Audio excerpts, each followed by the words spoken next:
Captain Zeth'kar of the Vorthak Empire, watched the small human settlement burn on the surface of Kepler 438b. His soldiers had followed orders perfectly: take resources, eliminate resistance, leave no witnesses.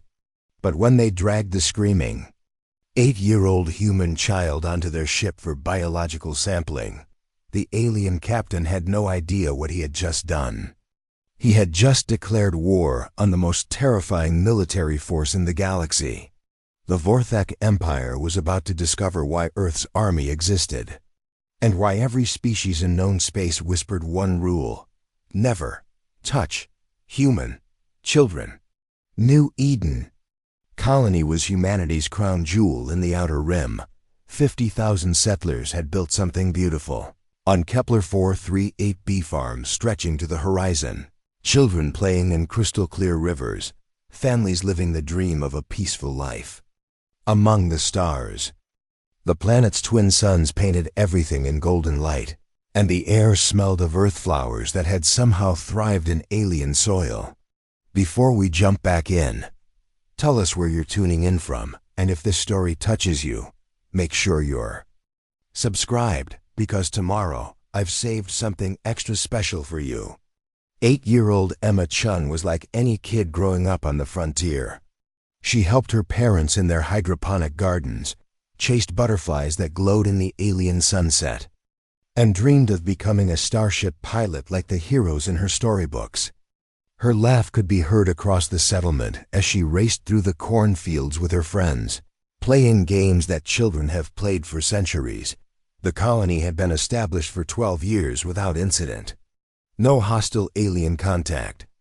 No military threats. The nearest Earth Defense Force patrol was 6 months away through hyperspace. New Eden was so safe, so peaceful, that most families didn't even own weapons. The colonists had grown comfortable, believing that humanity's expansion into the stars would be met with nothing but wonder and opportunity. That naive peace shattered when the Vorthak Empire's 47th harvesting fleet dropped out of hyperspace.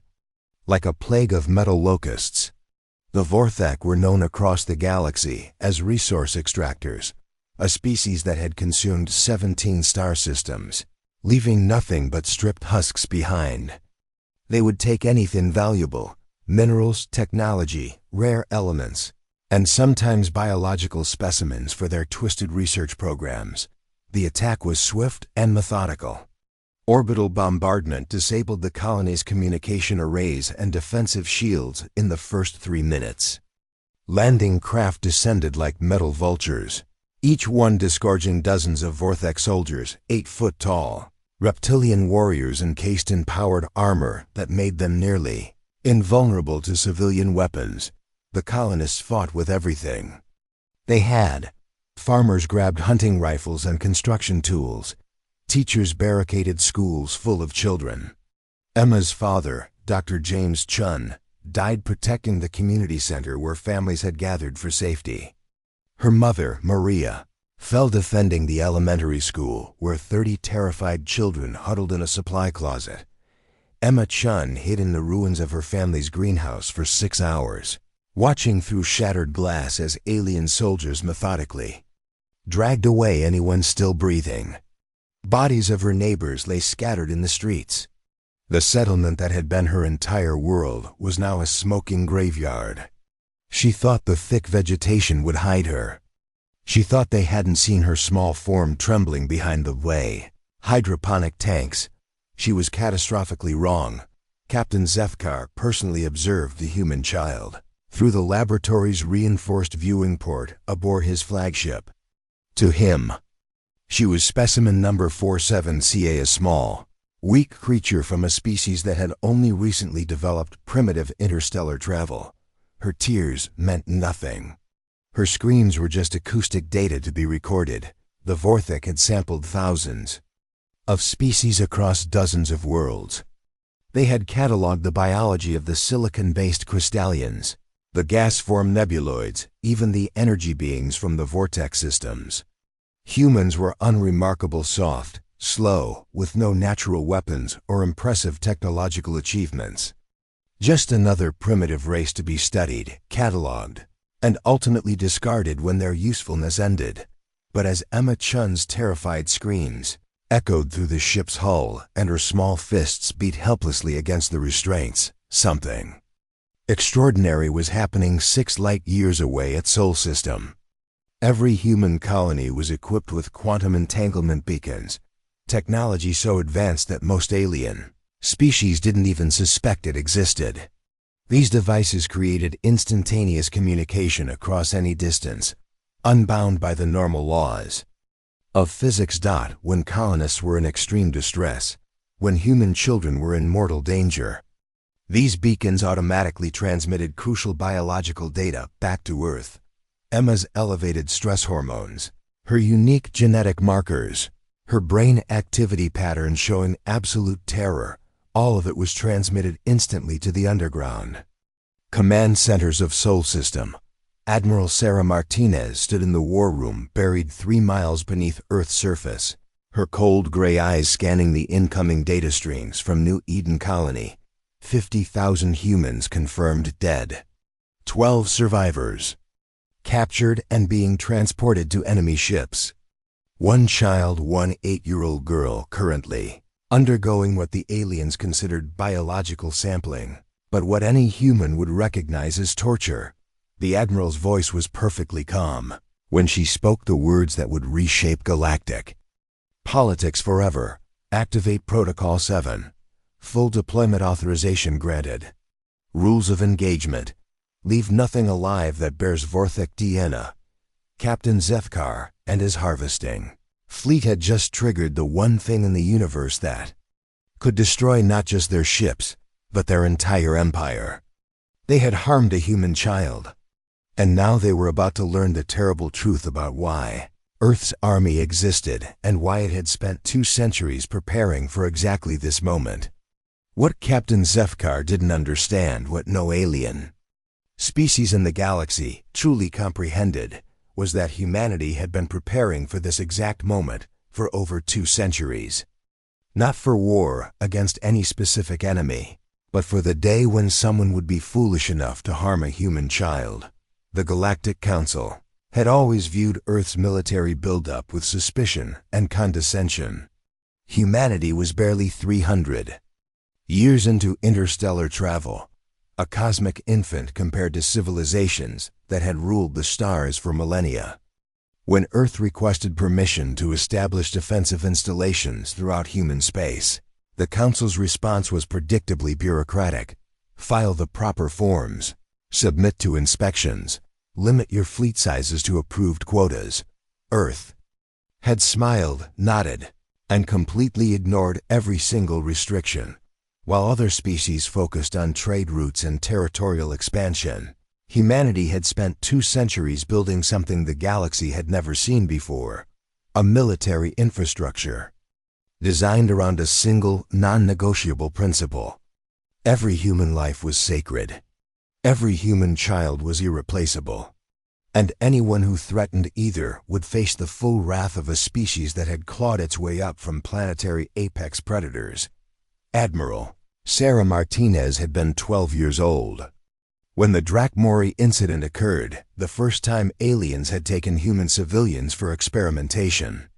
She remembered watching the news feeds with her father, a career military officer, as he explained why the Galactic Council's strongly worded diplomatic protest would accomplish nothing.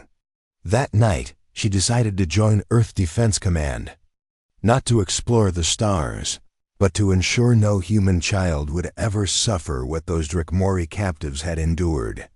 Now, 38 years later, she stood in the deepest command bunker on Earth, watching the real-time biometric data from Emma Chun streaming across holographic displays.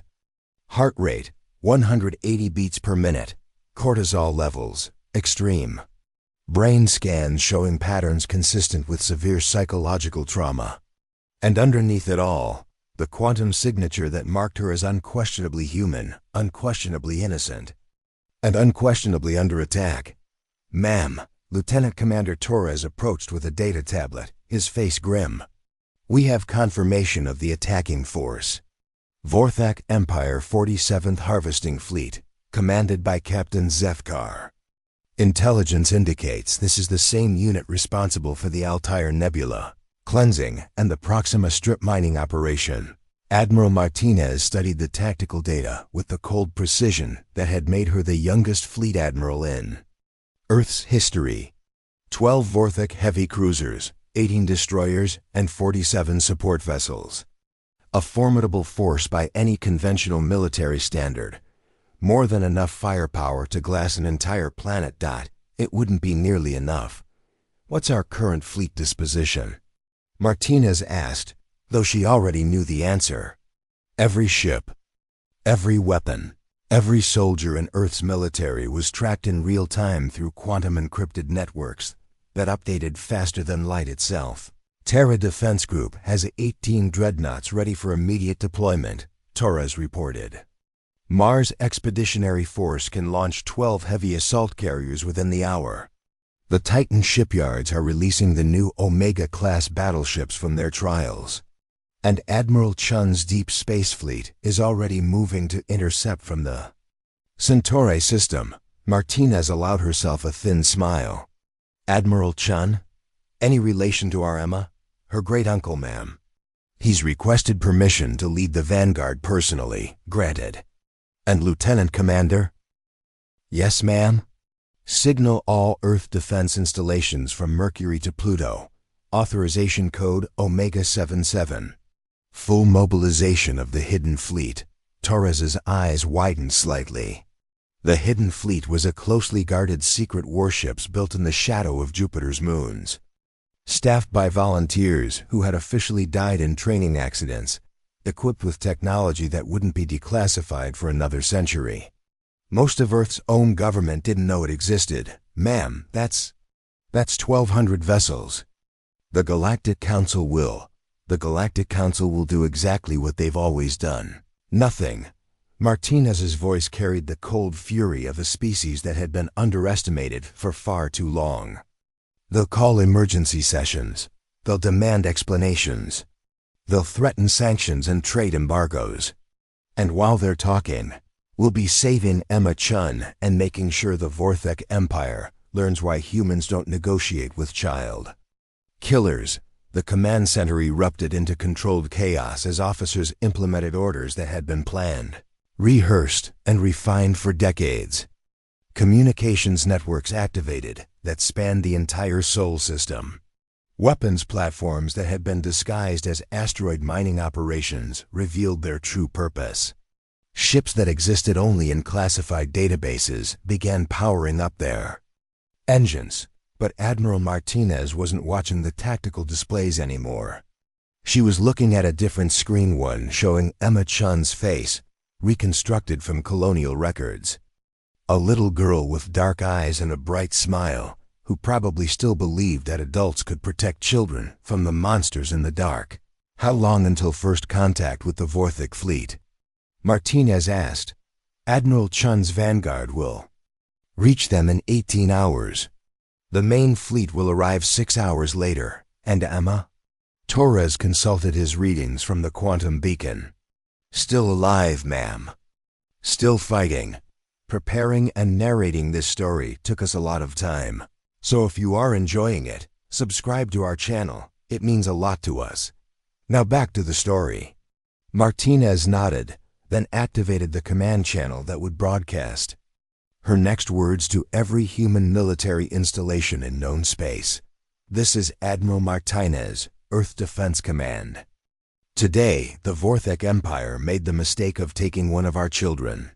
They think they're dealing with a primitive species that will beg the Galactic Council for help. They're wrong. We are humanity. We bow to no council, no empire, no alien authority. Our children are not specimens to be studied. They are not resources to be harvested. They are the future of our species, and we will burn down the galaxy before we let them be harmed. She paused, letting the weight of her words settle across the communication network. Today, the universe learns why Earth's army exists. Today, we remind every species in known space that humans protect their own. Admiral Chun, take your fleet and bring Emma home. All other commanders, prepare for total war protocol. We're going to teach the Vorthak Empire what happens when you touch a human child. As her words echoed through space, carried by quantum transmissions to every corner of human civilization, Admiral Martinez allowed herself one moment of satisfaction. The Vorthak thought they were harvesting resources from a defenseless colony. Instead, they had just declared war on the most dangerous predator species in galactic history. And now they were about to discover exactly what that meant. Admiral Vincent Chun received the mobilization order while his deep space fleet was conducting routine patrols near Proxima Centauri. The quantum-encrypted message appeared on his personal display with the highest priority designation he'd ever seen. Authorization code Omega 77. Total War Protocol. And at the bottom, a single name that made his blood freeze. Emma Chun, age 8, status, captured. His great-niece. James's little girl. The child who sent him hand-drawn pictures of starships every birthday. Admiral Chun had commanded humanity's most advanced fleet for 12 years, had fought pirates and hostile aliens across 17 star systems, but nothing had ever hit him like reading Emma's name on a casualty report. When the tactical data followed Vorthak harvesting fleet, biological experimentation protocols, estimated survival time, the Admiral's legendary composure cracked for exactly 30 seconds. Then the predator that lived inside every human awakened, fleet-wide. Communication, Chun commanded, his voice carrying the authority of someone who had never lost a battle. All ships, all crews, this is Admiral Chun. Today became personal. One of our own has been taken. One of our children is being tortured by aliens who think humans are weak. We're going to prove them wrong. The response was immediate and unanimous. Across 18 heavy cruisers, 32 destroyers, and dozens of support vessels, human voices answered with a single word. What the Vorthak Empire didn't understand, what no alien species truly grasped, was that humanity's military wasn't built like other civilizations' forces. While most species maintained armies for conquest or defense, Earth's fleet served a different purpose entirely. Every human ship, every human soldier, every human weapon existed for one reason: to ensure that humanity's children could sleep safely among the stars. Captain Maria Santos commanded the dreadnought HMS Revenge, one of the new Omega-class battleships that had been classified above top secret.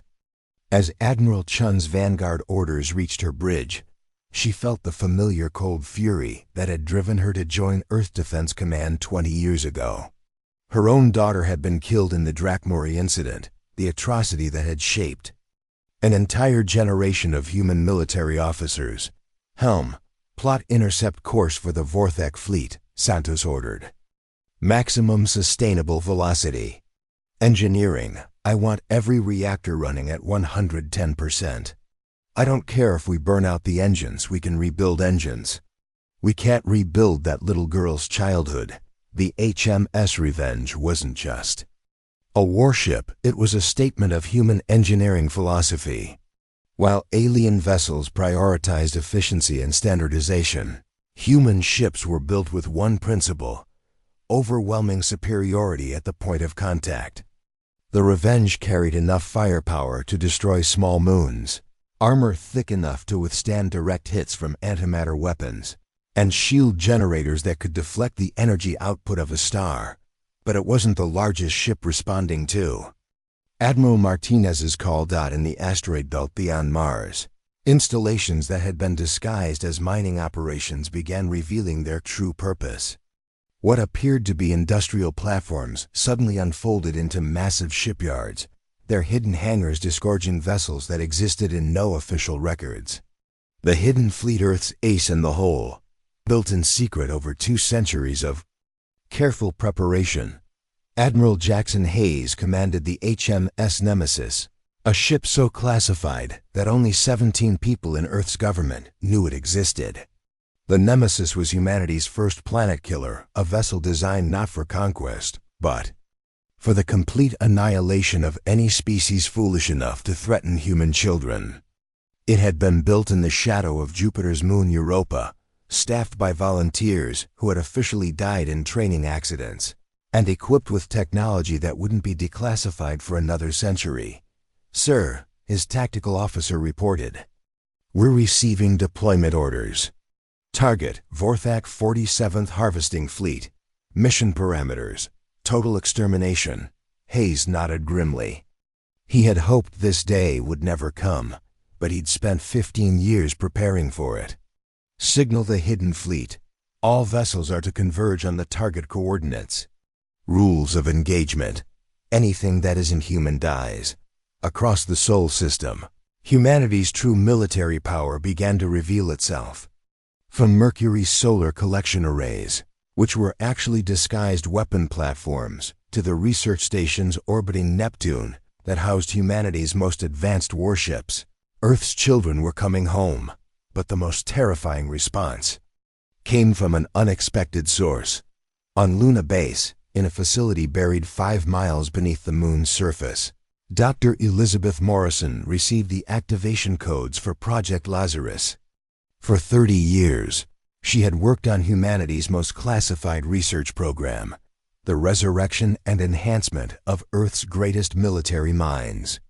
Using quantum consciousness transfer and biomechanical enhancement, Lazarus had brought back the tactical genius of humanity's greatest war leaders, General Patton's strategic brilliance in a cybernetic brain, Admiral Nelson's understanding of naval warfare enhanced with quantum processing, Alexander the Great's instinct for victory combined with real-time tactical computing. These minds, backed by 3 centuries of human military evolution, have been waiting for exactly this moment. "Ma'am," Dr. Morrison's assistant approached nervously. "The Lazarus Council is requesting immediate activation. They say someone hurt one of our children." Dr. Morrison looked at the biomechanical pods that housed humanity's resurrected war gods. Each one had volunteered for the program with the understanding that they would only be awakened for humanity's darkest hour, a time when Earth's children needed the greatest military minds in human history to protect them. "Activate all units," Morrison commanded. "Full consciousness transfer to the command network. Authorization: 1 human child in enemy hands." As the pods opened and ancient minds awakened in bodies designed for war, Dr. Morrison sent a message. "To Admiral Martinez, the Lazarus Council is online. Patton is requesting fleet command.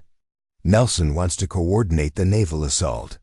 Alexander is asking for permission to plan the ground invasion of the Vorthak homeworld. Back on Earth, Admiral." Martinez read the message and allowed herself a grim smile. The Vorthak Empire had made the mistake of taking Emma Chun. Now they were about to face the combined military genius of humanity's greatest warriors, backed by technology that could reshape reality itself. "Tell them permission granted," Martinez replied, "and remind them, we're not just rescuing one little girl. We're sending a message to the entire galaxy about what happens when you touch human children." As Earth's hidden fleets converged on the enemy position, as resurrected generals planned campaigns that would be studied for millennia, as humanity's most advanced weapons powered up for the first time in centuries, one thing became absolutely clear. The Vorthak Empire was about to discover why humans were the most dangerous species in known space, and why Earth's army existed for one sacred purpose: to ensure that no human child would ever face the monsters alone. The Vorthak 47th Harvesting Fleet moved through space with the confidence of apex predators who had never encountered anything more dangerous than themselves. Captain Zeth'kar stood on his flagship's bridge, reviewing the preliminary data from their human specimens. The colonists had provided adequate genetic samples, and the child specimen 47C was proving particularly useful for neurological research. What Captain Zeth'kar didn't know was that Admiral Chun's Vanguard fleet had been tracking them for 6 hours, using quantum sensors that operated beyond Vorthak detection capabilities. The aliens thought they were safe in the void between star systems, but humanity had learned long ago that space offered no sanctuary from determined hunters. Admiral Chun studied the tactical display from his flagship, the HMS Retribution. 12 Vorthak heavy cruisers arranged in a standard harvesting formation. Their shields down, their weapons powered to minimal settings. They weren't expecting a fight. They were processing their cargo, and that cargo included his 8-year-old. Great Niece, Sir, Commander Torres reported from the intelligence station. We've intercepted Vorthak communications. They're discussing the specimens. The child. They're planning to transfer her to their research vessel, the Tormentor, for what they call enhanced biological analysis. Admiral Chun's jaw tightened. Enhanced biological analysis was Vorthak terminology for live dissection. How long until the transfer? 47 minutes, sir. 47 minutes. Not enough time for the main fleet to arrive, but more than enough time for humanity to demonstrate why they'd spent 2 centuries perfecting the art of stealth warfare. Signal the Shadow Squadron, Chun ordered. Tell Captain Morrison to begin. Operation Ghost Protocol. 3 light years away. Captain David Morrison received the order aboard the HMS Wraith, humanity's most advanced stealth vessel. The Wraith existed in a quantum state that made it invisible to every known form of detection, a ship that could pass through enemy formations, like smoke through a forest. Morrison had volunteered for the Shadow Squadron after losing his sister in the Drakmori incident. For 15 years he'd trained for one purpose: rescuing human civilians from alien captivity. Today, that training would finally serve its intended purpose. Crew, this is the captain, Morrison announced over the ship's communication system. We have one objective: get aboard that Vorthak flagship and retrieve the human child before they transfer her to the research vessel. We go in dark, we extract clean, and we remind these aliens why humans don't leave their children behind. The Wraith's crew consisted of 37 specialists, each one a volunteer who had lost family to alien aggression. They knew the Vorthak ship layouts by heart, had studied alien psychology for years, and carried weapons designed specifically for fighting in confined spaces against enemies twice their size. As the Wraith approached the Vorthak fleet, completely undetected, Morrison reviewed the intelligence reports streaming from Earth. What they revealed made his blood turn to ice. The Vorthak Empire wasn't just harvesting resources, they were conducting systematic experiments on sentient species across the galaxy. Intelligence indicated they had facilities on 17 different worlds, each one filled with captives from dozens of civilizations. Humans, Andromedans, crystalline entities, even young Vorthaks who had been deemed genetically inferior by their own empire. Emma Chun wasn't just a victim. She was one of thousands. Captain, his tactical officer whispered, "We're getting readings from inside the flagship. The quantum beacon is showing elevated stress patterns from multiple human subjects. There are at least 11 other humans." Aboard that ship, Morrison felt the cold fury that every human soldier knew. The moment when personal became universal, when rescue became war. Signal Admiral Chun, we're not just extracting one child. We're extracting everyone. Back on the HMS Retribution, Admiral Chun received Morrison's transmission and immediately understood the implications. This wasn't a simple rescue operation anymore. This was the opening move in a war that would determine whether humans would be seen as prey or predators in the galactic community. Communications. Get me Admiral Martinez on Earth. Priority 1. The quantum encrypted channel opened. Instantly, Admiral Martinez's image appearing on the main screen. Behind her, Chun could see the controlled chaos of Earth's war room, hundreds of officers coordinating the largest military deployment in human history. Admiral Chun. Report. Ma'am, we've discovered additional human captives aboard the Vorthak flagship. Intelligence suggests this is part of a larger pattern. The Vorthak Empire has been systematically harvesting humans from multiple colonies, Martinez's expression darkened. How many colonies? Unknown, but preliminary data suggests dozens. Ma'am, we're not dealing with an isolated incident. This is an organized campaign against human civilians. The implications hung in the space between them.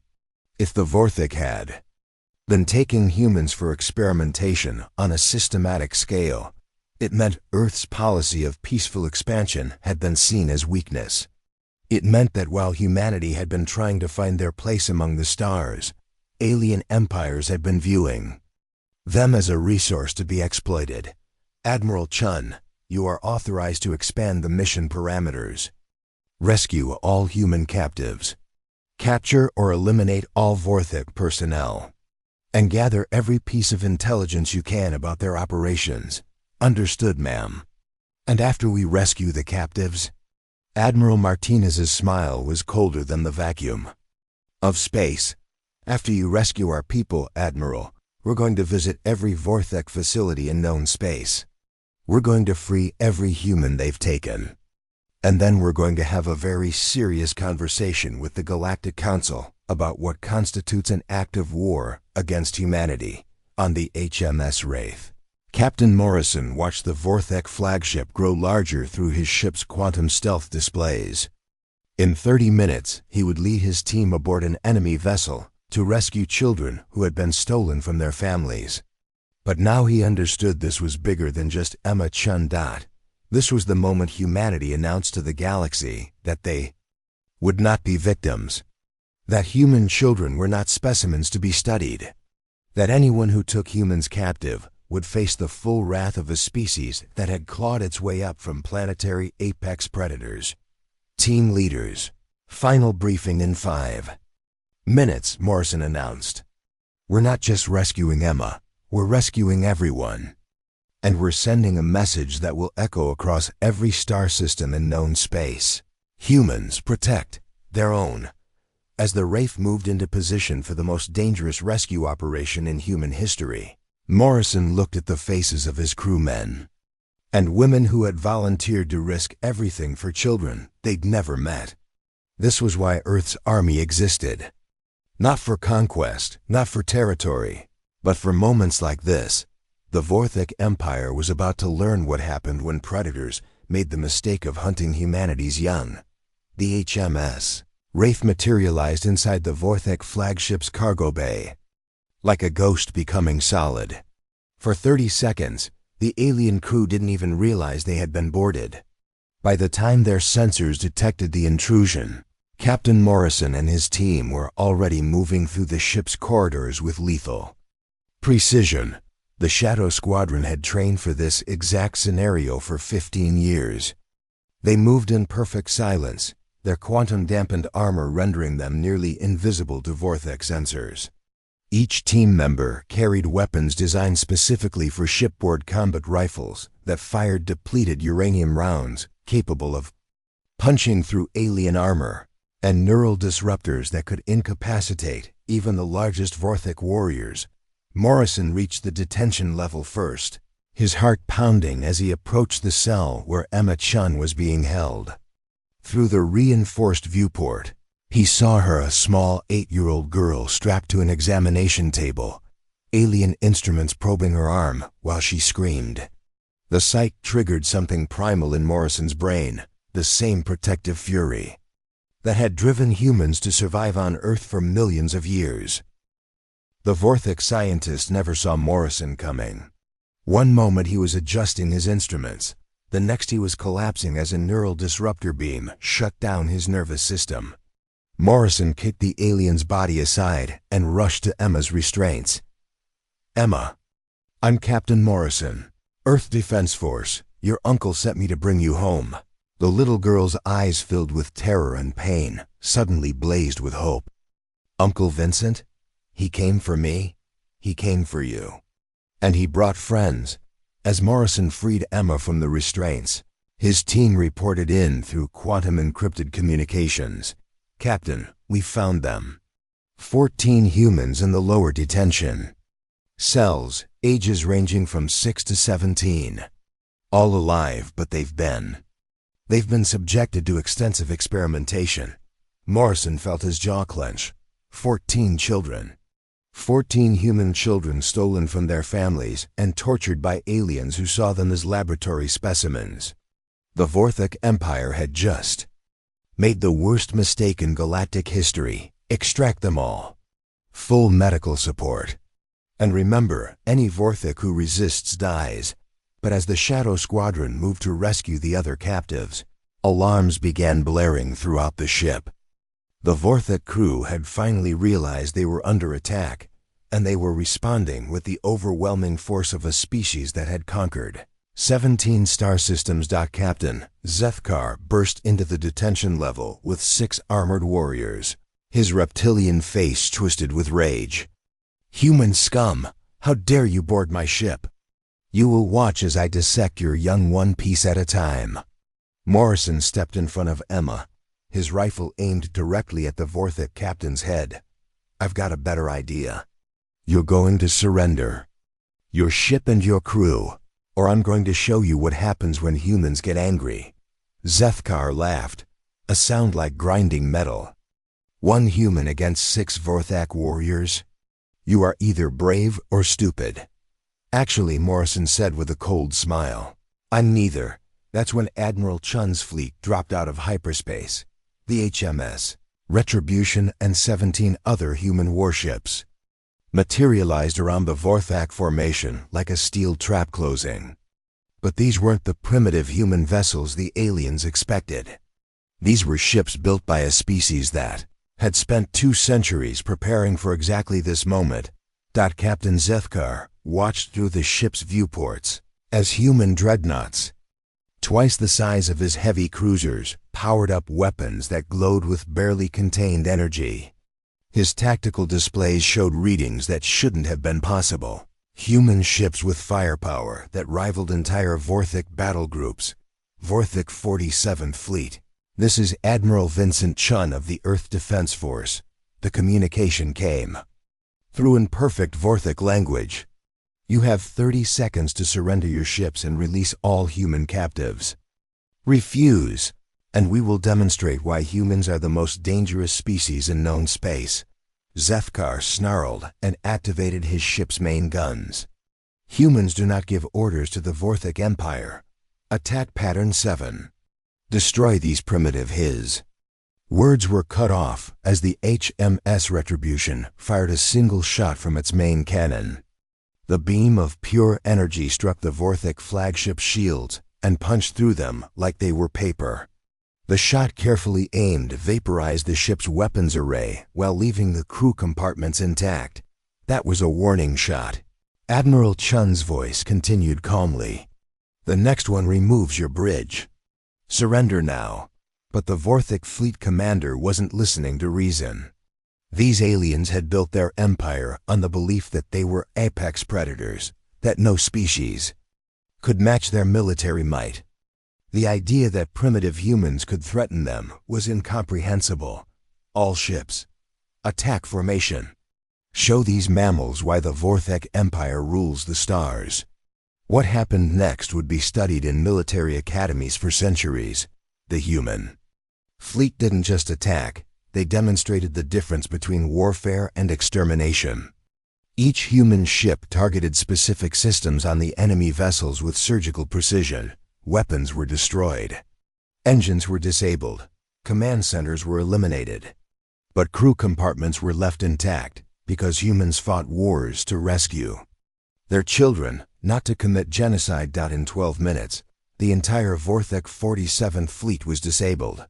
12 heavy cruisers, 18 destroyers, and 47 support vessels reduced to drifting hulks by a human force that barely seemed to be trying. Captain Zeth'kar stared at his tactical displays in absolute disbelief. His empire's most powerful fleet had been neutralized by humans using weapons that operated on principles Vorthak science couldn't even understand. "This is Admiral Chun. Status report." Morrison looked down at Emma Chun, who was clinging to his arm with the desperate strength of a child who had thought she would never see home again. Around them, his team was securing 14 other human children. each one a victim of Vorthak scientific curiosity. All human captives. Secured, sir. Minimal resistance. The aliens seemed surprised by our capabilities. Admiral Chun's voice carried grim satisfaction. They won't be surprised much longer. Captain Morrison, you and your team have done something extraordinary today. You've just fired the first shot in a war that will reshape the galaxy. As the Shadow Squadron prepared to transfer the rescued children to the medical bays of the human fleet, Emma Chun looked up at Captain Morrison with eyes that had seen too much but still held hope. Captain, are the bad aliens going to hurt other children? Morrison knelt down to her level, his voice gentle but filled with absolute certainty. No, Emma, they're never going to hurt another human child again. Because today, the galaxy learned something very important. What? That humans protect their own. And when someone hurts our children, we don't just rescue them, we make sure it never happens again. Behind them, the Vorthak flagship drifted.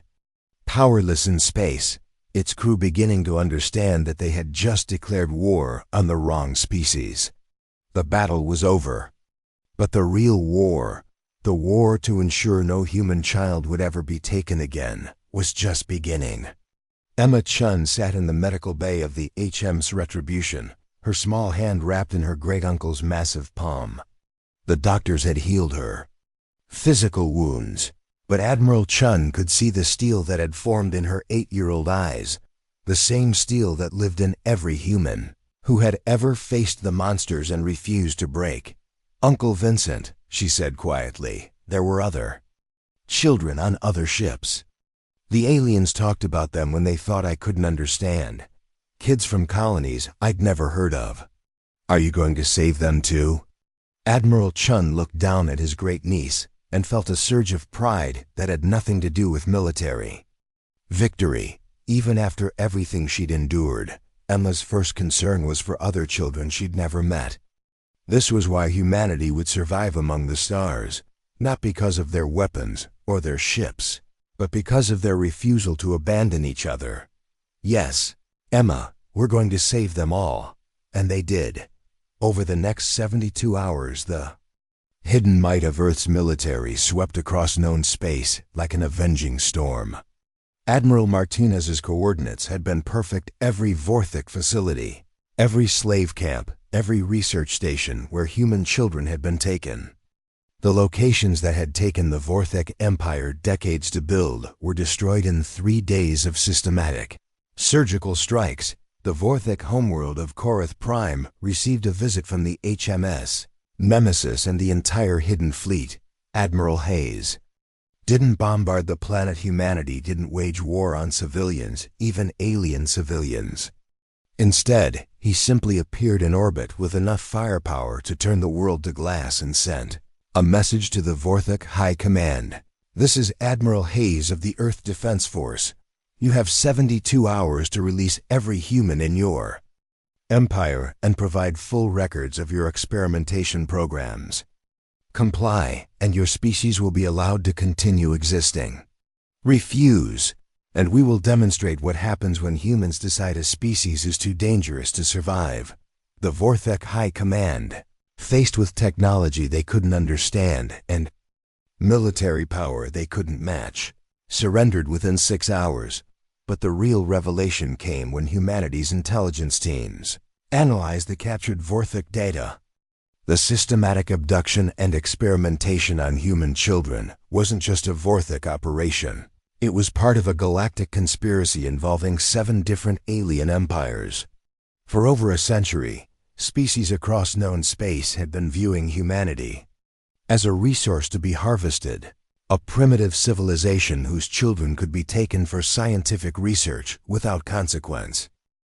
They had been catastrophically wrong. Admiral Martinez stood before the Galactic Council 3 weeks later, her dress uniform adorned with ribbons that represented battles the Council had never known were fought. Behind her, holographic displays showed the rescue operations, 2,847. Human children recovered from facilities across 17 star systems.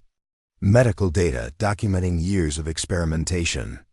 Communication records proving conspiracy between multiple alien empires. Honored council members, Martinez began, her voice carrying the cold authority of someone who had just reshaped galactic politics through military force. For the past century, you have ignored our reports of missing human civilians. You claimed these were isolated incidents, random pirate activities, cases that required further investigation and diplomatic solutions. The council chamber, filled with representatives from dozens of alien species, sat in uncomfortable silence. They had all seen the reports of human military capabilities. 7 alien empires had been systematically dismantled in less than a month. Fleets that had ruled sectors for millennia had been reduced to scrap metal by human forces that seemed to operate outside the known laws of physics. We now understand, Martinez continued, that these weren't random incidents. They were acts of war. And today, we are here to establish new rules for how the galaxy will treat human civilians going forward. The Altarian representative, a species that had secretly participated in the human experimentation programs, shifted nervously. Admiral Martinez, surely reasonable negotiations can... No. Martinez's voice cut through the chamber like a blade. There will be no negotiations when it comes to human children. There will be no diplomatic discussions about whether our young people deserve protection. There will be only one rule, and every species in this galaxy will follow it without question.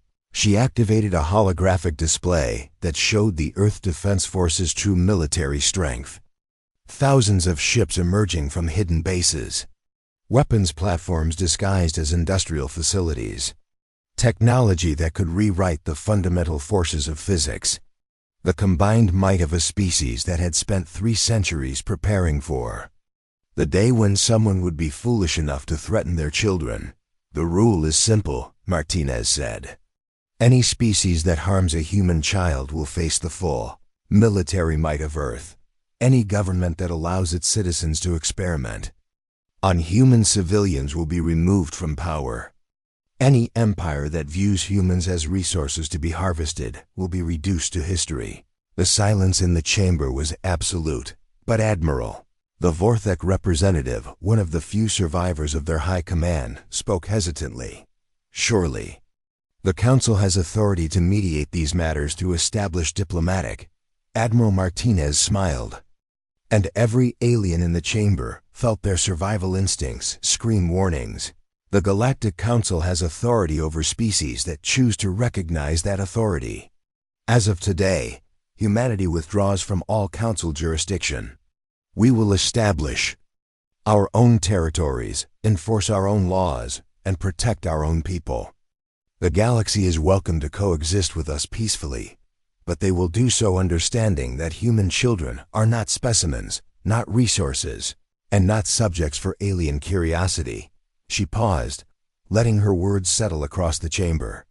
3 weeks ago, Captain Zeth'kar of the Vorthak Empire made the mistake of taking an 8-year-old human girl for biological experimentation.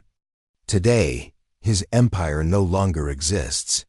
7 other species that participated in the systematic abduction of human children have been removed from power. And every civilization in known space has learned a very simple truth. Admiral Martinez looked directly into the Council's recording devices, knowing her words would be broadcast across every star system in the galaxy. Humans protect their own. Touch one of our children, and you will discover why Earth's army exists. Not for conquest, not for territory, but to ensure that no human child will ever again face the monsters alone. As Admiral Martinez left the Council chamber, behind her the galaxy began to reshape itself around a new reality.